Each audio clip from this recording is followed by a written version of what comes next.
Me zhvillimin e teknologjisë duket se deri diku po e zëvendëson librin. Si nxisni sot ju nxënësit që të lexojnë? Është vështirë në fakt, është e vështirë të bëjnë lexim,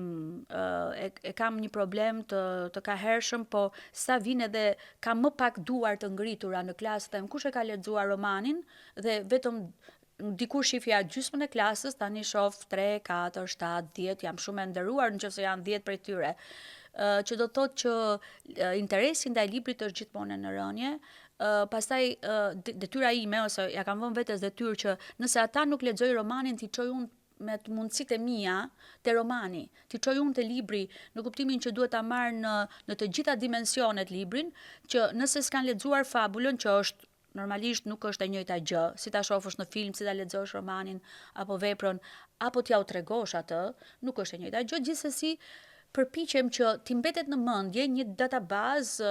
njohurish që dikur kur të bëj një bisedë dikur e t'i thonë e ke lexuar në punësin e pallatit të ëndrave ose pallatin e ëndrave të Kadares, e të thotë që nuk e kam lexuar ndoshta në atë kohë, po e di që ma ka thënë mësuesja ose e kemi diskutuar në klasë.